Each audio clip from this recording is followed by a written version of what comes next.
술을 먹다가 공격을 당했다고 하면은 이게 가능한 건가? 술집에 주인이 이 손님과 같은데 인사불성으로 술을 먹을 수 있나요? 그건 사실은 그건 생각이 안 들죠. 2007년 4월 24일 경기도 수원시 메탄동의 어느 번화가 저녁 8시가 훌쩍 넘어가자 카페 종업원 김씨는 제 시간에 출근하기 위해 발걸음을 재촉했습니다. 그녀가 카페 입구에 도착한 시간은 저녁 8시 30분경. 그런데 카페에 들어가기도 전부터 이상한 기분을 느꼈다고 했습니다. 유리로 된 문 너머로 보니 평소와는 다르게 카페 안쪽 홀의 불이 다 켜져 있었던 겁니다. 그리고 카페에 출근했는데 간판 불은 꺼져 있었어요. 열쇠로 문을 열려고 돌렸는데 문이 이미 열려있더라고요. 사장님이 안 보이는데 문이 왜 열려있지? 했어요. 홀 전등도 다 켜져 있고 근데 주방이랑 화장실, 대기실 불은 다 꺼져 있더라고요. 뭔가 이상하다는 생각을 하며 종업원 김씨는 불이 꺼져 있던 주방과 화장실 그리고 대기실의 불을 차례로 켰습니다. 대기실은 주방 뒤에 바로 붙어있는 방으로 카페의 주인인 최 사장과 종업원 김씨가 휴식을 취하거나 소지품을 보관하는 방이었습니다. 그런데 불을 켜니 대기실 방바닥에 피 묻은 운동화 발자국이 보였습니다. 발자국은 시계 반대 방향으로 방을 한 바퀴 돈 모양이었습니다. 점점 불길한 기분에 다시 홀 쪽으로 나온 김씨. 그때 김씨는 무언가를 보고 깜짝 놀랐습니다. 주방 바로 앞에 붙어있는 간이룸 안쪽 소파에 한 여성이 쓰러져 있었던 겁니다. 발견 당시 피해자는 머리를 벽 쪽으로 두고 소파에 엎드려 있었고요. 슬리퍼를 착용한 발은 바닥을 향하고 있었습니다. 옷은 모두 입고 있었고 팬티만 허벅지까지 벗겨져 있었는데 타인의 정액이나 타액 그런 것들은 발견되지 않았습니다. 피해자는 42살의 카페 사장 최 씨였습니다. 그녀는 날카로운 흉기에 얼굴, 목, 가슴, 배, 다리를 수에 찔려 다량의 피를 흘린 채 이미 사망해 있었습니다. 왼쪽 눈 주위에 길이 4cm의 베인 상처가 있었고 턱 끝 부위에 약 1.3cm의 찔린 상처가 있었습니다. 특히 목 부위는 상처가 심했는데 찔리고 베인 상처의 길이가 14cm나 됐습니다. 배 오른쪽에 3회, 왼쪽 허벅지 앞쪽과 옆쪽에 2회, 그리고 왼손에 약 4cm의 베인 상처가 있었습니다. 부검 결과 최 씨는 다발성 자창에 의해 사망했고 사망 당시 혈중 알코올 농도는 0.21%였습니다. 최 씨가 사망해 있던 소파 앞 테이블에는 안주가 담겨있는 접시가 놓여 있었고 테이블 밑에는 깨진 맥주병 조각과 담배꽁초가 피해자 최 씨의 혈흔과 함께 발견됐습니다. 종업원 김 씨는 그날 새벽 4시 30분에 대기실 방에 이불을 덮고 누워있던 사장님께 인사를 하고 퇴근했다라고 증언했습니다. 그리고 저녁에 출근했더니 최 사장이 사망해 있었던 것입니다. 종업원이 퇴근한 후 사장 최 씨에겐 무슨 일이 있었던 걸까? 수원 번화가에서 발생한 카페 사장 살인사건. 풀기 힘든 미스터리가 이렇게 시작됐습니다.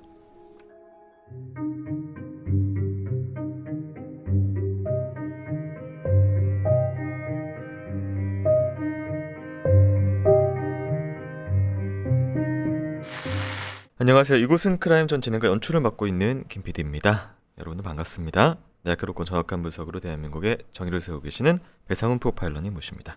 예, 안녕하세요. 배상훈님도 반갑습니다. 네, 저희 크라임은요 보육원 보호 종료 아이들을 돕고 있는 아름다운 재단과 함께하고 있습니다. 자, 오늘 준비한 사건은 2007년 수원 메탄동에서 발생한 사건입니다. 사건이 발생한 카페는 도로변에 있는 주상복합 3층짜리 건물 1층에 위층에 있었고요. 바로 왼쪽 옆에는 또 다른 카페도 있는 번화한 곳이었고 유동인구 많은 곳이었습니다. 카페 입구에 들어서면 바로 홀이 보이는데 홀에는 4개의 간이룸이 있었고요. 벽으로 막혀있는 방처럼 만들어 있었는데 대신 입구에 이제 문이 달려있지 않은 그런 구조였다고 합니다. 안에는 소파와 테이블, 홀 밖에는 화장실, 주방, 이렇게 대기실이 있는. 당시에 시신을 발견한 상황을 좀 봐야 할 것 같은데요. 당시 새벽 4시 30분에 이 간이 자기들이 쉬고 있는 간이룸에서 이불을 덮고 있는 사장님까지 확인했다. 다음날 출근했는데 이미 사망해 있었고 문은 열려 있었고 불이 다 꺼져 있는데 홀만 불이 켜져 있었다. 이런 상황이에요. 어떤 상황이 좀 발생을 했을까요? 알코올 농도가 0.21 상당히 만취한 상태인 거죠. 네. 언제 칼에 찔렸느냐? 지금 여기서 보면은 주로 맥주를 파는 데일 거예요. 농도는 좀 짚고 넘어가야 될 것 네, 같아요. 왜냐면 이제 일반 분들이 이 일 잘 모르니까요. 네. 0.08이 면허 취소고요. 0.03이 면허 정지. 그리고 0.2%가 징역 2년에서 5년을 받는. 그러니까 꽤 많은 양의. 그럼요. 네. 0.2라고 하는 것은 소주로 따지면은 지금 3병, 5병? 굉장히 많은 거예요. 네. 완전히 망취한 상태라고 하는 거예요. 네. 제가 왜 그 말씀을 드리냐면은 술을 먹다가 공격을 당했다고 하면은 이게 가능한 건가? 인사불성인 상태였을 거란 말이에요. 네. 근데 어떻게 인사불성 술집에 네. 주인이 이 손님과 같은데 인사불성으로 술을 먹을 수 있나요? 그건 사실은 그건 생각이 안 들죠. 지인 왜냐하면- 아니면 조금 어려울 것 같은데요. 그렇죠. 네. 그러니까 이제 영업하는 사람이에요. 네. 그러면 돈도 받아야 되고 뭔가 이렇게 해야 되는 거예요. 근데 완전히 맛이 갈 정도 0.2면 굉장히 많이 취한 거거든요. 네. 그러니까 이 상황을 사실 좀 많이 고민을 해봐야 되고 네. 그리고 옷은 입힌 상태에서 속옷만 내려진 상태이면 성범죄를 당했다는 거예요. 안 당했다는 거예요. 그러니까 근데 흔적이 정액이나 없어요. 네. 없어요. 다행히. 그러면은 이거는 스테이징일 수도 있다. 네. 성범죄를 하려고 했다고 하면은 이게 그럴 수도 있죠. 왜냐하면 완전히 술이 취해갖고 자고 있는데 여성을 속옷을 벗겨갖고 해다가 공격했다. 이것도 가능한 상황이거든요. 그러니까 여러 가지 가능성을 다 봐야 되는데 네. 단순히 술을 먹다가 공격한 것 같지는 않다. 그러기엔 너무 애매한 상태인 거고 네. 또 불이 켜져 있는 상태였었어요. 그건 뭐냐면 불이 켜진 상태에서 공격을 당했을 수 있는 거예요. 그러니까 범인은 불을 굳이 꺼도 어둡지 않는 거라는 상태를 인식했을 거라는 생각을 하는 거예요. 밖이랑 그 차이가 없는 거죠. 네. 그러니까 밤이라고 하면은 밤에 죽이고 나갔다고 하면은 네. 불이 화나잖아요. 네. 그 자기 인식도 불을 꺼야 된다는 생각을 했는데 만약에 새벽 왜냐하면 이 술집은 새벽부터 아침까지 하는 장사예요. 네. 그래서 그 말씀을 드리는 네네. 거예요. 그러면 7시, 8시 화날 때, 그러니까 조금 이제 말하자면 이게 4월이니까 화날 수 있단 말이에요. 한 6시만 돼도 화내요. 7시만 돼도 불을 안 끄고 못 끄고 나간 걸 수 있다는 거예요. 그러니까 네. 사망 시간을 추정할 수 있다는 그 말씀 때문에 네. 그거인 거고. 자세 얘기도 좀 해야 될 것 같은데요. 네. 네. 그 간이론 소파에 엎드려서 누운 자세라고 하고요. 다발성 자창으로 여러 군데 좀 찔린 상태였고요. 그다음에 이제 부위가 왼쪽 눈 주위에 약간 4cm 절창, 턱끝 부위에 1.3 찔린 자국이 있었다고 하고 목에 이제 자창 절창. 그러니까 길이 네. 눈이랑 네. 턱끝은 치명상이 아니에요. 네네. 그거는 아마 찌르다가 스쳐서 이 턱끝에 1.3 자상에는 의미가 없어요. 네. 살짝인데 이건 의미가 네. 없는 거. 그러니까 여긴 주요 공복 부위도 아니고 눈 위에 이것은 아마 이렇게 좀 이렇게 부딪힌 형태일 수 있어요. 가다가 네. 그럼 주요하게는 목을 찔렀다는 거예요. 목을 14 정도고 그리고 배, 허벅지. 그럼 뭐냐면 이거는 진짜 목 부위 같은 경우는 뭐 이렇게 얘기하다가 이런 뭐 그런 과정에서 목을 찔렀을 수 있는 거고 죽이려고 이제 103번 실제로는 103번이 중심적이죠. 네. 허벅지와 옆쪽은 아마 움직이는 과정에서 쓸 수 있다는 거니까 그리고 저항은이라고 하는 왼손에 네. 라고 하면은 이거는 뭔가 이렇게 약간 좀 일어난 상태에서 약간 뭔가 공격을 얘기하는데 이런 형태다. 이런 형태의 공격 상황을 재구성할 수 있는 것 같다는 생각이 들어요. 이 경찰은 최 사장의 시신을 발견한 종업원부터 최 사장의 남편 그리고 단골 손님까지 차례로 조사하기 시작했습니다.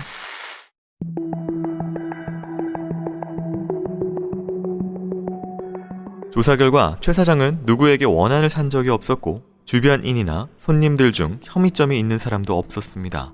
최 사장이 운영하던 가게의 이름은 카페였지만 주로 손님에게 맥주를 파는 곳이었습니다.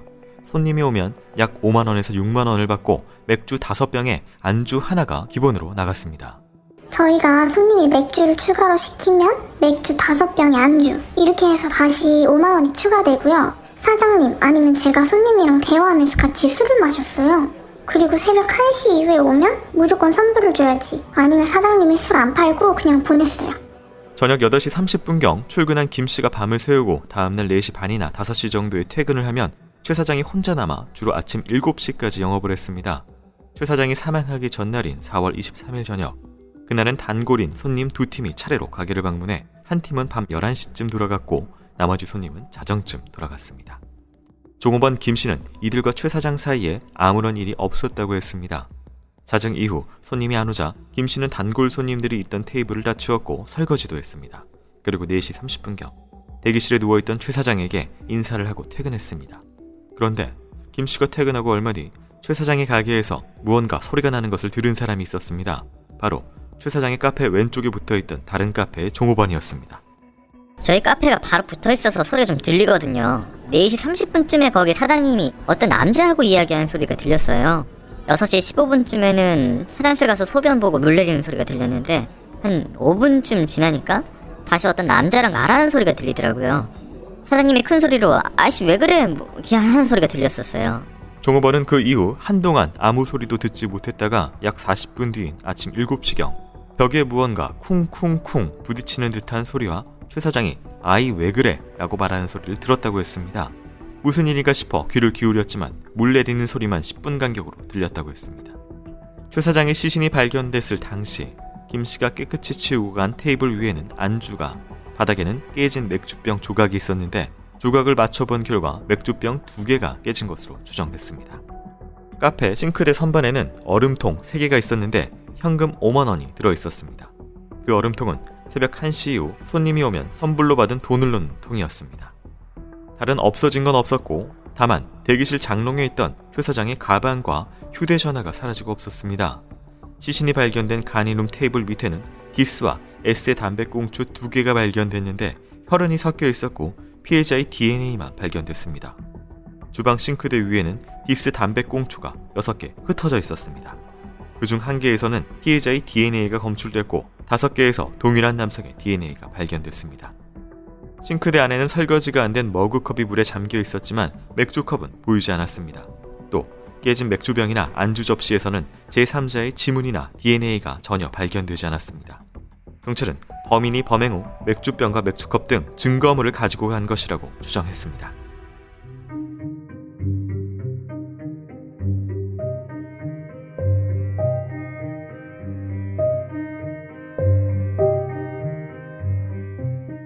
네, 앞서서 말씀드린 대로 이제 흔히 카페라고 하지만 맥주 양주 써여 있는 그런 곳 같고요. 1인 술집이라고 하죠, 보통 이런 거는. 이렇게 대화를 이제 옆자리에 앉아가지고 접객을 하는 그런 술집이었다고 합니다.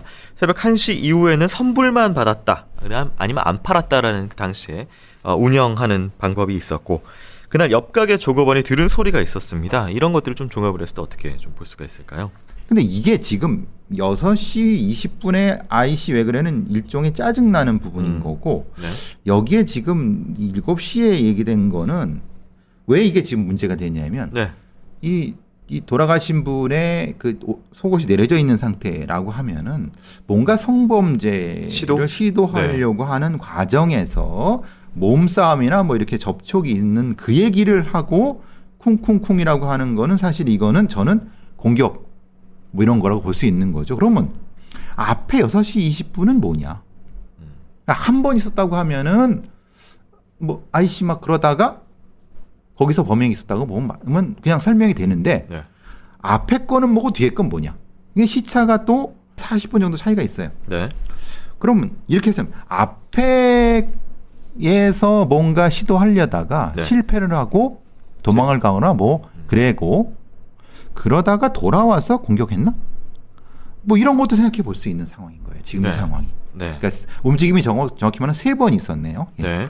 시간이 좀 중요해 보입니다. 지금 앞에서 이제 그 증언을 했던 종업원, 옆가게 종업원은 7시 이후에는 사실은 이제 자기가 잠이 들어서 이후에는 소리를 듣지 못했다라고 해서 그 이유는 모르는 상황이고요.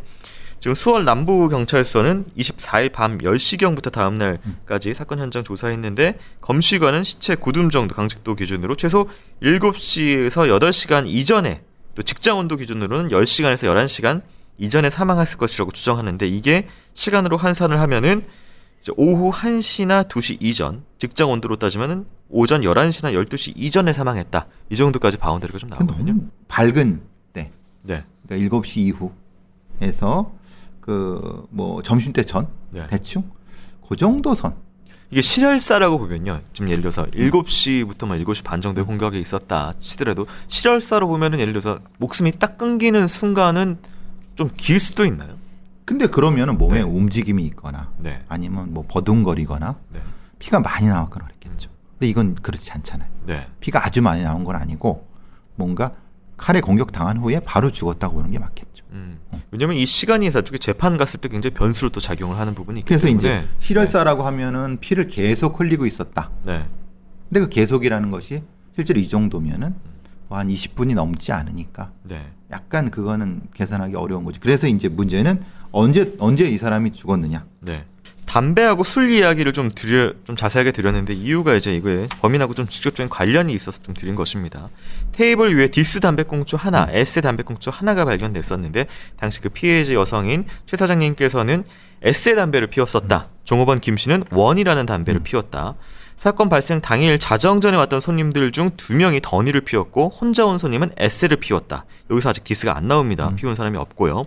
싱크대 위에서 발견된 디스 담배는 김 씨가 퇴근한 이후 온 손님이 혹은 범인이 피웠을 가능성이 높아지는 상황이 있는 것이고요. 네, 대기실 잿더리에서 13점의 원과 에세 담배가 발견됐는데 피해자가 종업원 김 씨의 DNA가 나온 상황입니다. 근데 문제는 싱크대 위에 디스는 종업원이나 피해자가 피운 건 아니잖아요. 네. 근데 손님이 싱크대 위에 가서 왜 피워요? 네, 그쵸. 일반적으로는 어렵죠. 어려운 게 아니라 거기서 네. 갈 필요가 없잖아요. 주방으로 안 들어가니까요. 그렇죠. 갈 필요. 그러면 여기에 나온 거는 범인의 것이 맞겠죠. 손님이라고 하기는 할 수 없는. 그럼 이 담배는 예를 들면은 공격 이후에 어떻게 할까? 그러니까요. 그래서 제가 그 말씀 네. 드린 거예요. 이게 네. 범인이 공격한 이후에 피운 건지 아니면은 나중에 들어온 범행 이후에 들어온 누군가가 한 건지 그걸 네. 명확히 구분을 해야 될 것 같다는 생각이 들어요. 맥주 역시 또 중요해 보이는데 이제 저희가 말씀드린 게 5병이 기본으로 나왔습니다. 근데 바닥에 깨진 맥주병은 또 2개였다고 하고요. 조립을 해보니까 또 포인트는 뭐냐면 이제 5병이 기본으로 나갔는데 그렇다면 이게 5개 안주까지 테이블 위에 있었으니까요. 그렇다면 3병이 더 있어야 되는데 누군가 손님이 와서 세 세트가 나왔다면은 그러니까 5개 세트가 나왔다면은 2병은 깨져 있고요. 이 3개가 어디 갔냐? 그러니까 그것이 이제 네. 그러면 가져간 것이다. 네. 네, 분명히 그것은 범인이 만진 지문이 있을 지문이 것이다. 있거나 뭐 네. 그랬다고 보는 것이 맞고 네. 그러면은 네. 깨진 병은 뭐냐 이 말이에요. 깨진 병은 왜 안 네, 치우냐? 깨진 병을 안 만졌냐 이 말이에요. 네. 깨진 병도 만졌을 수 있는 거란 말이에요. 네. 아니면은 깨진 병은 사실은 최 사장이 먹거나 따라 주고 네. 지가 한 거니까 그건 범인이 기억하고 있다가 하고 뭐 하다가 깨졌는데 네. 나머지 범행 이후에 지가 술을 따라 먹다가 그건 내가 만졌으니까 가져갈 수 있는 그런 거죠. 네. 싱크대 선반 위에 얼음통에 있던 현금은 가지고 가지 않았다. 왜냐하면 그건 모를 네. 수 있으니까. 네. 거기 설마 얼음통에 헌금이 있는지 누가 알겠어요. 그죠? 네. 그리고 그 휴대전화하고 가방은 사라졌다. 그건 이제 대기실에 보니까 네. 딱 대기실에 갔잖아요, 범인이. 예, 그거는 거기에 당연히 쓱 가져갔겠죠. 또 쓰진 않았다고요. 신용카드를 인출한 흔적이나 시도한 흔적은 또 없었다라고 하거든요. 그러니까 아무래도 그 뭐 현금만 가져가려고 하는데 현금을 빼면 또 그러니까 일단은 쓱 그냥 가방을 갖고 가서 음. 예를 들어서 현금만 빼고 가방은 버리는 뭐 이런 형태가 되겠죠. 전문적인 범죄자, 뭐 경험이 있는 범죄자일 수 있는 거죠, 이거는. 자, 경찰은 카페 싱크대 위에 있던 디스 담배꽁초 거기서 발견된 남성의 DNA와 사망한 최 사장 주변 남성들의 DNA 비교하면서 수사 이어갑니다.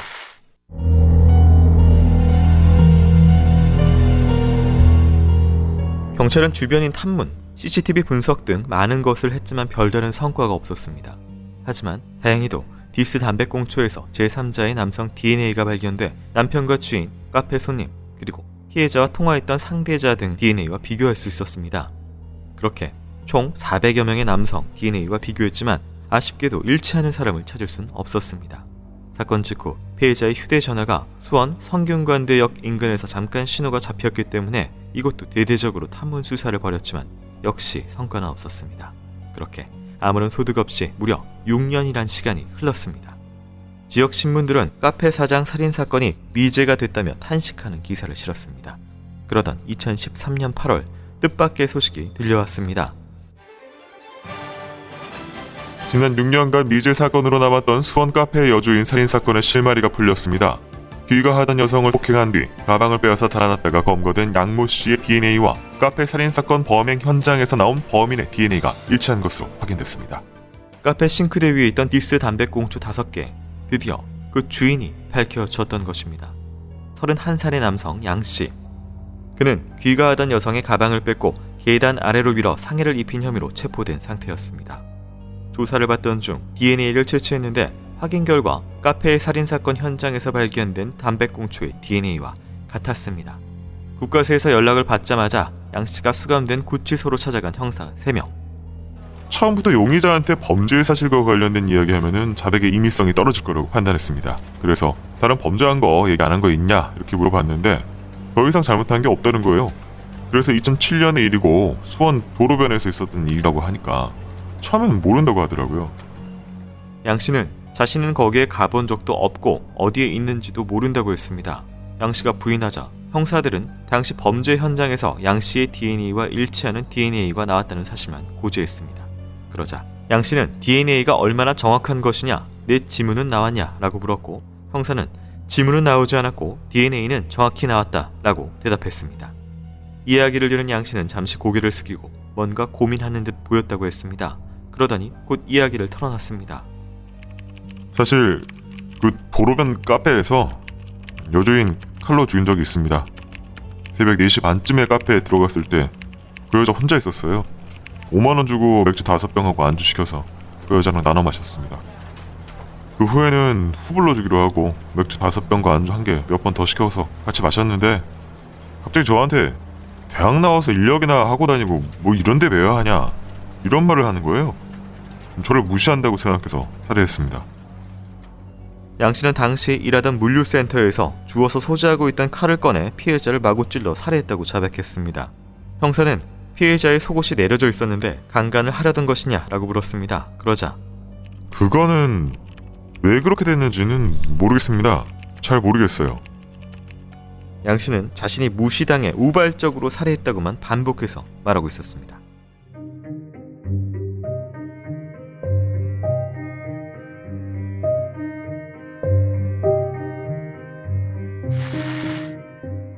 네, 당시 그 DNA 대조를 통해서 한 남성이 그 디스의 DNA와 일치한 것으로 파악이 됐었고요.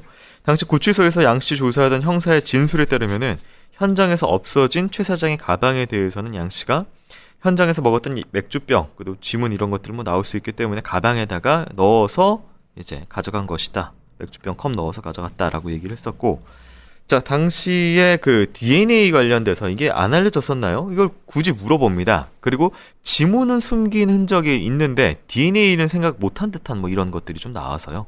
DNA가 의미가 있는 것인지는 알지만 지금처럼 이렇게 네. 2011년도에 DNA법이 제정된 후에 네. 그렇지 2007년도에는 모를 수도 있었죠. 그러니까 현장에 나타난 태도가 뭐냐면은 담배꽁초를 그러니까 맥주병을 가져가는 사람이 자신이 피운 담배꽁초를 안 가져가라고 요새 기준으로 그러니까요. 생각할 수 있는 행동이 있었고, 잡히고 수사 과정에서 DNA가 뭐냐, 그거 정확한 거냐, 내 지문은 나왔냐 라고 지문하고 DNA에 대한 상반된 민감도를 보여서요. 그러니까요. 네. 분명한 거는 지문이 문제가 있는 건 알고 있었어요. 그러니까 지문을 가져가니면 당연히 맥주나 맥주병 같은 거죠. 네. 근데 담배꽁초의 DNA, 그러니까 DNA라고 하는 것 자체에 대한 인식이 떨어졌을 수도 있어요. 네. 그러니까 DNA가 제대로 쓰인 거야. 우리가 아는 것처럼 이춘재의 1994년이지만 네. 그거는 아주 제한된 거였고, 제대로 DNA가 좀 뭐 아니 언론에 알려지고 뭐 그런 거는 2000년 중반. 근데 그래도 뭐 2007년이라고 해도 근데 지금 이거는 2013년이란 말이에요. 네. 그러니까 DNA, 그래서 이게 좀 애매해요. 그러니까 2007년도에는 DNA를 이 생각이 없어서 못 가져갔다 해도 2013년도쯤에는 아마 DNA가 채취가 됐을 거란 말이에요. 네. 그래서 그러니까 이건 좀 그래서 정확히 뭐가 뭔지 정확히 이 양 씨가 얘기한 것의 워딩을 정확히 분석을 해봐야 되겠지만은 그건 아직도 좀 애매해요. 이게 지금 전과가 단 지금 예를 들어서 심각한 건 한 건입니다. 그러니까 강도상해. 그러니까 여자를 자전거를 타고 2시간을 이렇게 돌아다니다가 범행 대상이 보이자 계단 올라가는 걸 따라가서 밀치고, 고 미쳤다. 예. 그렇죠. 이거가 강도상해고 그렇죠. 그 전에는 이제 향토 예비군 설치법 위반 벌금. 그건 향금법이니까 뭐. 네, 이건 별거 뭐 의미가 아니고. 없으니까. 예. 근데 지금 저희가 앞서서 지금 이 사건의 범인 같은 경우는 어떤 경험치를 좀 보여준다라고 교수님께서 말씀하셨단 그렇죠. 말이에요. 이거 어떻게 봐야 될까요? 앞에 지금 이 여주인 살인 사건 같은 경우는 이게 뭐 마구 찔렀다 하더라도 찌른 건 맞고 뭔가 경험이 있어서 가져간 건 맞고 그러는데, 근데 그러기엔 좀 다른 거는 뭐냐면 나머지 그 담배꽁초나 이런 것도 사실은 가져갔어야 되는 거거든요. 네. 이게 조금 범죄 경력이 좀 있다고 하면 그러니까 좀 애매한 상태의 범죄는 맞아요. 이 지금 2007년도에 벌어졌던 거는. 네. 그런데 지금 이제 양 씨의 반응은 지문, 뭐 DNA 이런 것에 대한 좀 애매한 반응을 보이고 있어서. 네. 양 씨가 살해했다는 확실한 증거는 없었지만 일단 자백을 했기 때문에 경찰은 기소 의견으로 양 씨를 검찰에 넘깁니다.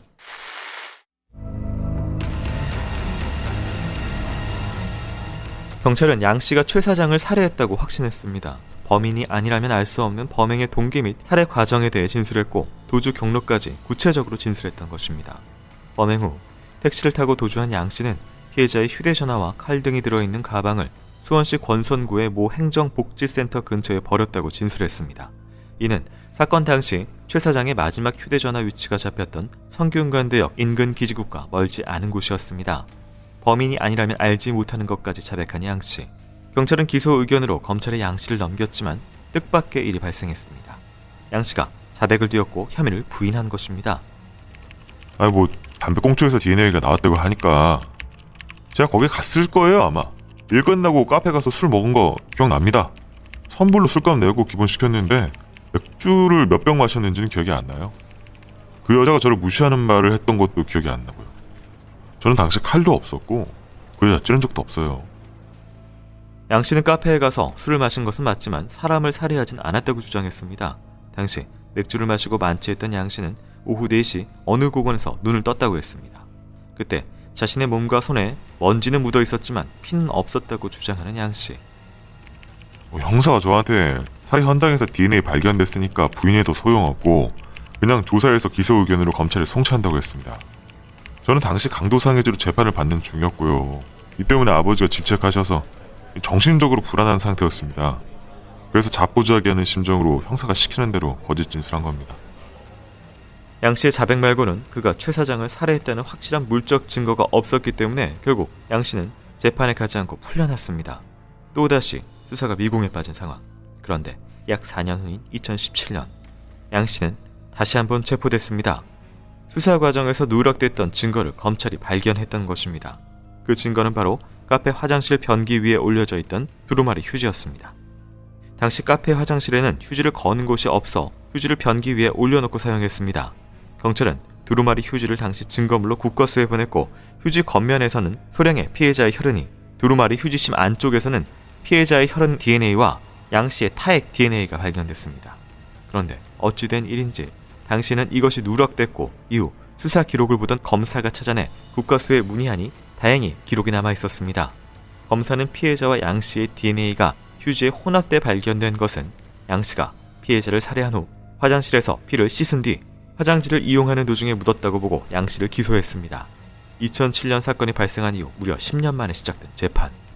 양 씨는 재판에 가서도 카페에 간 것은 맞지만 사람은 죽이지 않았다고 부인했습니다.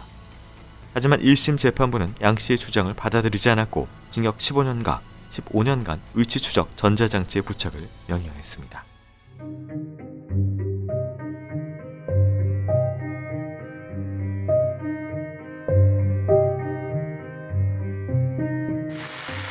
네, 당시에 수사 관련돼서 DNA 관련된 부분 증거를 한번 뒤집었고요. 이후에 검사가 새로운 그러니까 누락됐던 정보를 발견해서 다시 4년 만에 또 재판이 진행됐던 부분까지 살펴봤습니다. 싱크대에 또 발견된 담배꽁초도 살인의 증거 되지 않고 그건 안 되죠. 네. 왜냐하면 담배꽁초가 있는 거야 뭐. 네. 예. 그 휴지심 발견된 DNA 증거도 이게 혈흔과 동시에 묻지 않았고 이제 양 씨가 화장실을 이용하는 과정에서 이 DNA가 휴지에 먼저 묻을 수 있다. 그러니까 타액이 먼저 묻고 범인이 나중에 뭐 하는 과정에서 분리돼서 시간차가 있을 수도 있다. 이렇게.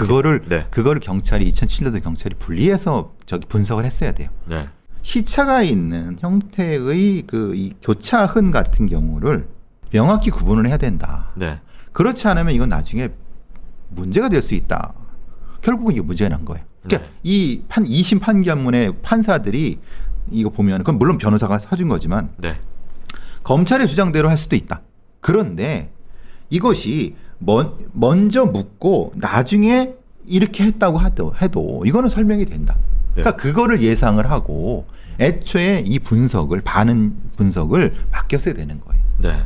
자, 그리고 나서 또 한 가지는 이 맥주병 컵 같은 걸 가져갔다면은 왜 담배꽁초 챙기지 않았냐, 이게 부자연스럽다고 봤는데, 이건 오히려 이제 DNA를 뭔지 모르는 질문을 한 걸 통해서 봤을 때는 이게 더 자연스럽기도 하거든요. 그러니까 그래서 네. 이제 그걸 검찰이 이 양 씨의 네. 당시의 과학수사에 대한 인식 정도를 분석을 했어야 되는 거예요. 네. 그러니까 이거는 이쪽으로 봐도 되고 저쪽으로 봐도 되는데 검찰이 탄핵을 안 했기 때문에 그냥 그쪽으로 간 거죠. 네. 또 한 가지 이제 270이긴 맞는데 평소에는 또 280 운동화를 또 신었고 당시에 또 뭐 일하고 갔을 때 자기가 평소에 신는 280을 신고 가지 왜 그걸 굳이 또 바꿔 신고 가지 않았을 것이다. 이래가지고 족적도 역시 그 사람 족적이랑 발사지가 좀 그럼 다르다. 탄핵을 해야죠. 네. 270이지만 네. 실제로 280은 편하는 거고 네. 범행을 하거나 그럴 때는 타이트하게 신을 수도 있다는 거를 검찰이 탄핵을 했어야 되는 거예요. 그러니까 지금 이 사건의 2심 판결문은 오히려 아마 과학수사를 공부하는 사람들의 교과서적 같은 형태에 굉장히 꼼꼼하게 돼 있어요. 네. 잘 보시면 아시겠지만. 네. 자, 이 사건 대법원으로 가는데요. 네. 2019년 9월 25일 대법원은 원심의 판단을 유지해서 양 씨의 무죄를 최종 확정합니다. 네. 자, 결국 유력한 용의자가 무죄로 풀려나면서 이 사건은 지금 이제 미제 사건으로 떠들고 있는 상황입니다. 그렇죠. 굉장히 아쉽습니다. 뭔가 좀 중간에 뭔가 이 틀이 안 맞아서 바퀴가 제대로 안 돌아가고 있는 그런 수사의 모습들이 좀 처음에 보이는데요. 이게 네. 제대로만 했으면은 네. 재판도 검찰이 이겼을 수 있다는 생각을 해요. 네. 왜 그럼 증거가 누락된 걸 누가 잘못한 거야? 그게 의도가 있었던 거야? 그럼 애초에 그걸 이렇게 제대로 분석을 하지. 네. 그리고 각각의 이 과정 속에서의 증거, 그러니까 일반 전문 진술에 대한 증거 부분이 누구 잘못이야? 이런 부분도 2007년도에는 분명히 그런 실수가 있었는데 네. 그 부분에 대한 것도 확인을 했어야 되는 거거든요. 이 일사부재이기 때문에 지금 살인건에 대해서는 다시는 죄를 판단을 증거가 고를 새로 수가 나오지 없죠. 않는 한. 네. 증거는 새로 없으니까요. 재심이 없는 자기가 거니까. 자백하지 않는 한. 네. 예. 굉장히 안타까운 상황이고요. 일단은 저희가 좀 살펴본 정황이나 그리고 이제 이 직접 증거는 아니지만 이제 간접 증거들을 통해서는 좀 유력해 보이는 상황이라서 좀 더 안타깝네요. 처음에 들어와서 네. 강간을 시도했는데 왜 이래? 싸우고 나갔다가 네. 다시 들어온 것 같다는 느낌이 드는 거예요. 한 번 들어와서 뭔가 해고 네. 했다 보기에는 증거들이 너무 균형이 안 맞아요. 화가 나고 그러니까 다시 들어와서 죽였다고 봐도 이거는 설명이 될 수 있는, 오히려 그게 더 설명이 될 수 있는 거거든요. 칼을 가지고만 다시 돌아왔다든지. 그렇지. 네. 그런 가능성은 여긴 전혀 없어요. 검찰이나 이런 애들이, 경찰은 그런 가능성에 대한 얘기를 안 해요. 그러니까 사건을 종합적으로 증거의 균형에 맞게끔 이렇게 재구성하는 것을 얘네들은 못했어요. 2007년도, 2013년, 2017년 다 못한 거예요. 네. 알겠습니다. 그래서 한 500만 원 정도로 뭘 할 수가 있을까요, 저희가? 글쎄요. 차도 한 대 못 사고. 네. 예전에 경차가 아. 1,000만 원 정도는 했으니까. 네. 그리고 요즘 보증금이 글쎄요. 한 1,000만 원 하니까. 요새 좀 고급 자전거 값이네요. 고급 자전거도 뭐 2,000만 원이 넘어가니까요. 예. 네네네. 그 500 정도면 사실 이제 직장인들로 치면은 보통 경우 한두 달 정도 월급 수준인데요. 이런 돈을 지원금으로 받고 세상에 홀로 서야 되는 보호 종료 아이들이 있죠. 아름다운 재단에서 보육원 보호 종료 아이들을 돕고 있습니다. 네, 제가 이거 홈페이지 들어가서 재단 뭐 그런 내용들을 보고 있었는데요. 이런 말이 있더라고요. 곁에 아무도 없다면 그것은 자립이 아닌 고립입니다라는 말이 눈에 좀 들어왔습니다. 많은 분들께서 18 어른 캠페인에 관심을 기울여줘야 할 이유입니다. 네, 지금 배너 나오고 있는데요. 여기 배너 검색창에서 아름다운 재단 검색하셔서 보호 종료 아이들을 위해서 어떤 노력들을 함께 할 수 있는지 좀 같이 살펴봤으면 합니다. 자, 굉장히 안타까운 사건으로 명을 달리하신 피해자분의 명복을 빌면서 저희 방송 이렇게 마치도록 하겠습니다. 교수님 수고 많으셨습니다. 수고하셨습니다.